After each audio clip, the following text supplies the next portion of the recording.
A guerra tarifária entre Estados Unidos e China pode abrir uma janela de negócios para o Brasil. Especialistas discutem como a macro-região pode aproveitar essa oportunidade. É o que você acompanha no estúdio especial deste sábado. Agregando valor às comunidades, integrando a macro-região e formando opinião, no nosso núcleo de jornalismo, o consultor especialista em comércio exterior, Tiago de Mello. No canal digital, o economista Pedro Nascimento. Em Franca, o responsável pelo Instituto de Economia da ACIF, Rodrigo Souza. Tiago, começando contigo aqui em Ribeirão Preto. Essa guerra comercial, como está sendo tratada, né, entre Estados Unidos e China, um vai taxar mais aqui, outro vai taxar mais ali, importações vão sofrer e a nossa macro-região começa sentindo que impacto? Boa tarde, Felipe. É muito bom estar com você aqui. A gente já começa a sentir, nós viemos há poucos dias, né, no início desse ano, já com uma alta do dólar influenciando na questão do aumento do café, no aumento dos insumos, nos produtos em gôndola. E aqui na nossa macro-região, agora com essa oscilação, com essa incerteza do mercado, onde os dois países estão aí travando um braço de ferro para ver um aumento significativo em percentual de taxação de impostos para a chegada de produtos importados ou exportação de serviços e produtos, isso vai impactar diretamente para nós aqui na nossa macro-região. O que gera um alerta bem importante para nós, nós estamos às vésperas da maior feira de agronegócio da América Latina. E aqui nós vamos ter grandes investidores, expositores do mundo todo e as tratativas, na maioria dos casos, são em dólar. O dólar influencia no custo das máquinas, dos equipamentos, dos produtos que são utilizados para a manutenção da lavoura. Então, a gente já vai começar a sentir esse impacto diretamente na nossa macro-região. Pedro, aqui na nossa macro-região, a gente tem uma alta produção de proteína, de carne, né?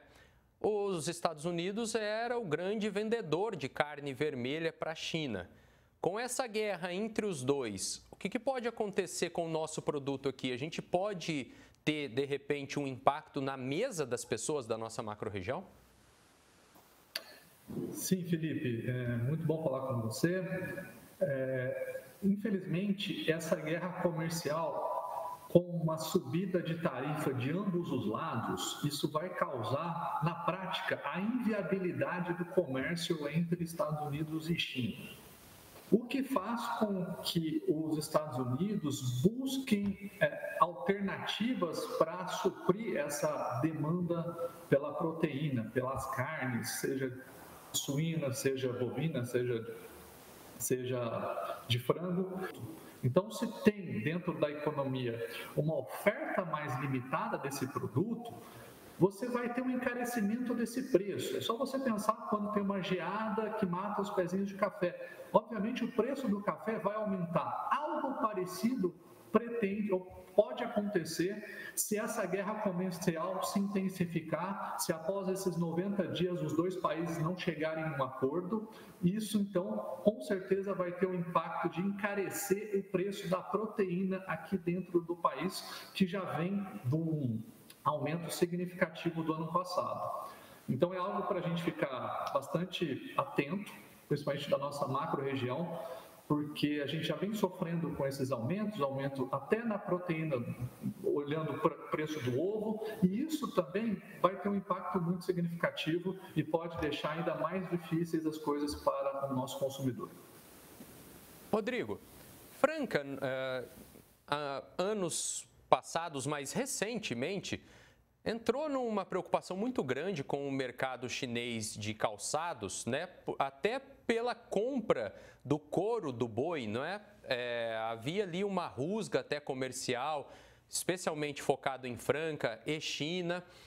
Agora, a China, fechando as portas para os Estados Unidos, passa a ser um parceiro, de repente, até maior do Brasil do que já é. Só que Franca, nesse circuito, também passou a exportar mais café, né? Ultrapassou, inclusive, a exportação dos calçados. E aí, o ganha-pão do francano fica como? Boa tarde, Felipe. Boa tarde a todos. Bom, no ano passado a nossa balança comercial foi de 248 milhões positiva, né? Então a gente mais exportou do que importou. E os dois itens, né, que destacaram é o café e o calçado, né? Então, a gente enxerga que, nesse momento, com as tarifas impostas pelos Estados Unidos e essa contrapartida da China, ela vai trazer a situação da inflação para a nossa cidade também, para a nossa região também, né? Agora, pelo lado comercial, a China é um grande exportador de calçado e aí com esse aumento da tarifa pode abrir possibilidades para o mercado francano, né? Então, o setor industrial de Franca, ele passa a ter mais uma oportunidade de levar os seus produtos para os Estados Unidos, uma vez que a China paga mais para levar os seus produtos para lá. Pelo lado do café, a gente vê a seguinte situação. Nos últimos anos, o consumo do café no mercado asiático ele tem evoluído, né? Eles têm buscado mais esse tipo de bebida. E também abre oportunidade para a nossa cidade, né?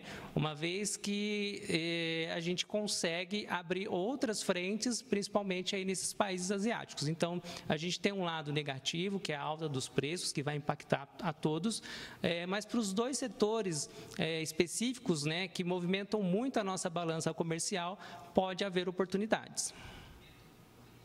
Tiago, toda crise tem dois lados. Tem oportunidade também. Você enxerga oportunidades para o empreendedor de Ribeirão Preto e macro-região durante essa guerra comercial? Felipe, com certeza. Os dois colegas colocaram muito bem acerca das oportunidades. A gente, de todo momento difícil e momento de crise, ou em momentos nós estamos atravessando uma situação sensível e delicada, nós precisamos observar com bastante frieza e com bastante clareza as oportunidades que se destacam naquele momento. E buscar enxergar esse mercado global de uma forma direcionada, ou seja, buscar exportar produtos ou exportar serviços ou exportar tecnologias para que isso traga um ganho maior. Para quem exporta, isso é um cenário excelente, porque é o momento que consegue se vender com uma margem maior e conseguir fazer um caixa para aquele momento um pouco mais delicado ou sensível que vier num segundo momento, porque todo momento de alta do dólar, na sequência, a gente acaba enfrentando algum tipo de recessão, aumento de produtos, né? A parte negativa ela também vem, mas ela tem um certo equilíbrio, então é momento de aproveitar as oportunidades que o mercado mundial, infelizmente, acaba por conta de uma questão de uma guerra que é meio econômica e comercial, né? Que ela impacta no mundo todo, aproveitar essa oportunidade e tentar fazer vendas com maior lucratividade nesse momento. Pedro, esse ano eu vou repetir até o termo utilizado por cidadãos que deram entrevista para o Jornal da Clube. Desde que começou 2025, ir ao supermercado tem sido um pesadelo. Ou seja, a classe média baixa está sofrendo muito com o custo de vida aqui no Brasil. Esse movimento internacional impacta eles em primeiro lugar? Ou, exclui o empresário dessa conta, vamos pensar no consumidor, no trabalhador. Eles são os primeiros a serem atingidos? Excelente pergunta, Felipe. Vamos colocar um pouquinho de economia aí nessa história. Infelizmente, todo aumento do preço do dólar, como o que aconteceu a partir de novembro e dezembro do ano passado, ele se torna inflacionário. A grosso modo, a gente costuma dizer que a cada 30% de aumento no preço desse dólar, a inflação dos alimentos dobra. A gente viu uma inflação dos alimentos bastante controlada em 2023, na casa de 1 e pouco por cento. Esse resultado foi completamente oposto do que aconteceu em 2024, com essa inflação de alimentos superando 7%. É por isso que ir ao supermercado está sendo um pesadelo. As pessoas de mais baixa renda são as mais afetadas, e é por isso que sempre quando o governo se vê diante de um aumento do preço do dólar, ele fica bastante assustado, porque ele sabe que uma hora ou outra isso vai chegar na mesa do consumidor. Rodrigo, Guerra comercial também é guerra política, política interna e internacional. A gente tem aqui na nossa região uma presença cada vez maior da Secretaria de Desenvolvimento do Estado, por exemplo, tentando aguçar ali os nossos empresários para produzir mais, para se desenvolver. A gente vai precisar dessa ajuda do governo do Estado de São Paulo, de repente, para poder entrar nessa bolha comercial internacional? Olha, as políticas de desenvolvimento do Estado, tanto do Estado de São Paulo como federal, elas são importantes para um desenvolvimento de longo prazo, né? Quando a gente trata de investimentos numa economia, numa região, esse tipo de mudança política, ele não vai afetar tanto no primeiro momento, porque os investimentos estão sendo realizados ou já foram realizados. É claro que para novos investimentos, como disse o colega, nós vamos ter a feira em Ribeirão Preto daqui a algum tempo e teremos investidores. Então, esse novo investimento, ele pode ficar um pouco assustado, dependendo da cotação da nossa moeda, do impacto da inflação no consumo das famílias, e é aí que entra a força do Estado, né? E a Secretaria de Desenvolvimento, se ela conseguir encontrar oportunidades, se ela conseguir mapear esse movimento e encontrar boas oportunidades, é sim uma função interessante do Estado, haja vista que esses investimentos, eles precisam ser pensados num longo prazo, 10 anos, 15 anos, 20 anos. Ter um suporte de uma política de Estado falando, olha, eu estou aqui, eu estou mapeando e esses segmentos, esses setores são importantes e o investimento vai ser concretizado. Participaram desta edição do Jornal da Clube, no nosso núcleo de jornalismo, consultor especialista em comércio exterior, Tiago de Mello. No canal digital, o economista Pedro Nascimento. E em Franca, o responsável pelo Instituto de Economia da ACIF, Rodrigo Souza. A todos o nosso muito obrigado.